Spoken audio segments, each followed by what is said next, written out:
Welcome to Java and thank you kindly for joining. It's September 18th, 2025. It is also Thursday. Now, we are finding ourselves in a jobless war economy, not just the United States, but the Western nations in general, with the EU included. We've got a new nuclear diplomacy going forward. We'll talk about that. But as always, let's get started with what's going on in the markets. Now, yesterday was Fed Chair Powell rate cuts put us in greed territory. We're still hovering there. The market, in short, did like the rate cut, of course, but that was what was expected at that quarter point. Moving forward, the forward guidance is for only 2 additional cuts, and the market pretty much had priced in 3. So, not liking that through an initial fit. Kind of all of that was expected because that is the reaction for it. So, a few things that Powell said going forward was that they're moving to neutral and now they're reacting to the jobs report, saying that they don't see as much of a risk in inflation, but now they see more downside risk because of the unemployment. Now, the inflation narrative is that it is going to be a one-time price adjustment that we're going to see in the economy due to these tariffs. So, my question on this one-time price adjustment, it kind of sounded like they think that it's already priced in, might go up a bit, but then that's going to be it. They don't see the one-time price adjustment that I see as a little bit more being one constant rate that is going to continue to hit the economy. So the daily driver today is unemployment, and we'll talk about that a little bit more. Now, some of the other things that they were saying is that the core inflation was not as high as they were allowing it to go. So 2.9%. And they don't see this as much as the wage growth outpacing inflation. So they're still saying that the wage growth is strong. I don't think that's the case, but I don't think that's showing in the numbers that they are necessarily looking at. Now, I want to also talk about a few other things with this. Tomorrow is triple witching. This is for those of you that aren't aware, as far as the stock market, a quarterly expiration of options, index futures contracts, as well as the index options. So they're all going to expire tomorrow. So that typically causes a little more volatility. The numbers will increase, the volume will increase toward the end of the day. And in general, you see a little bit more selling off as market out of these prior to these contracts closing. Now, yesterday, this came out saying that traders see no major volatility spike, even as $5 trillion expire Friday. So typically, you don't see it until the day of. There's a lot of zero DTE, days to expiration options, are becoming more popular because they're much closer to gambling than longer term trades. So, with this, I believe we will see volatility spike. We will also see higher volumes in trading toward the end of the day tomorrow. Why do I say this now? Because I want you to position for it and be ready for it. Now, US 10 year still right around the 4% mark, just above, dipped briefly below, but it didn't stay there. So, in short, this is saying the market is, for the most part, kind of blowing this off. They were expecting the rate cut. Dollar strength is still very weak relatively to other currencies, as well as loss of purchasing power, which will continue. In short, you could also say inflation is going to continue because that's the flip side of it. Now, with this money flowing into cryptocurrencies, but they're hitting resistance. Bitcoin at 117,000. So I believe this is going to mark another temporary all-time high, probably a bit of a pullback with this, as well as gold and silver also pulling back a bit, as this is giving equities or the stocks a little bit of room to run. So could be going green a little bit later on today. That is, in short, what the futures are saying. At the moment, a little bit weak to flat. Volatility down. I expect that definitely to increase by tomorrow, if not today. So with this going forward, looks like pretty much level to green today. We've got the NASDAQ tech sector is rising. We've got a few other things that are going to bolster that further. So weakness in gold and silver, and the equity stock market looks to have a bit of a rally today, short of any headlines or other reports. So with this, the calendar, we are getting initial jobless claims at 8:30 in the morning.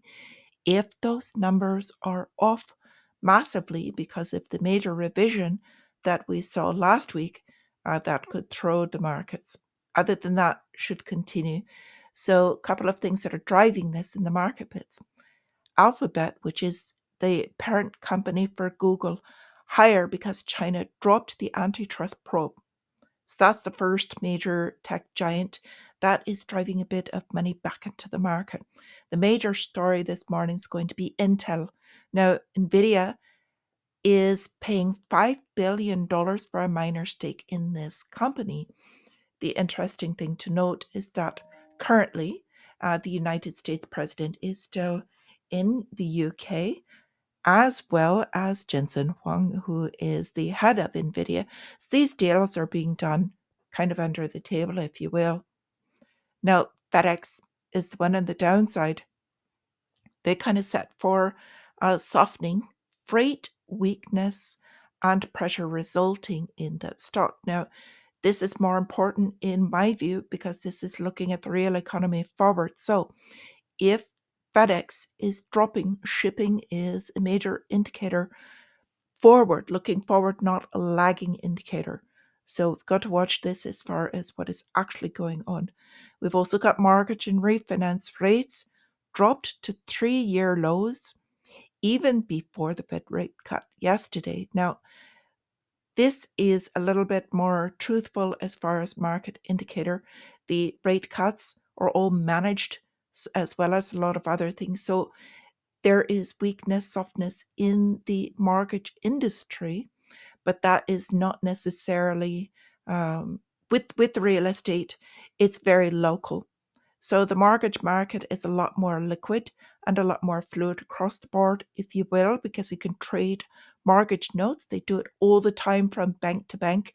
If you've ever had a mortgage and noticed that it was resold, that's what happens. They can trade these notes, unlike the actual real estate that itself, that they cannot move the homes depending on where they are. So I'm going to go into this a little bit more detail in a later session because I believe that real estate is kind of being a little bit mistaken for what is going on.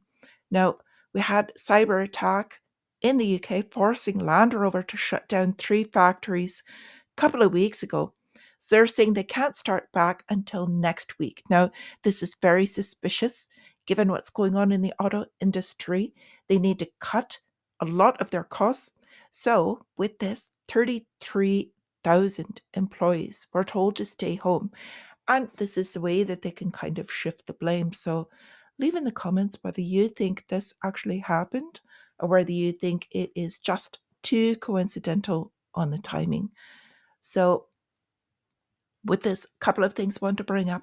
New York regulators telling banks to monitor customers' crypto risk.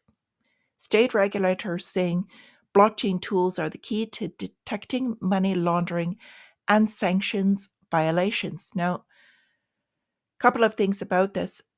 The main key here is they're told to monitor. This is surveillance monitoring. It's just a nicer word that's a little bit more acceptable.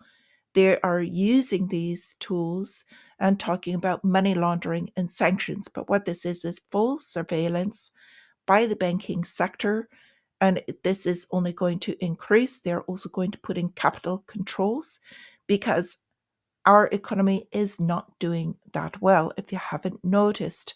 And going forward is going to face a few more headwinds. So this is a lot more of a large story and it's not getting out. Now, with this, I would urge you to look up this company right here. Very interesting background as far as collection of data. Now, data your data is probably one of the most valuable things moving forward. Now, with all of this and the cryptocurrency shift, the son of Trump saying that crypto can save the US dollar. Now, there's a lot packed in that. Saving the US dollar in its current form is not going to happen, but moving forward, if it's keyed in with all of these ties and all of this surveillance and other, if you'll call it features, is what they're going to be calling it, could be very interesting going forward. So, with this is a very quite famous photograph from the Depression. I thought this would be interesting to put in here. Now, this is quite a nice vehicle for the time. And this, I just wanted to bring this forward. If that amount were translated into current day's buying power, this is what that vehicle would be being sold for. So we're seeing weakness in the auto industry at the moment. If you wanted to purchase a vehicle or you're in the market, wait a little bit. We've got prices definitely coming down.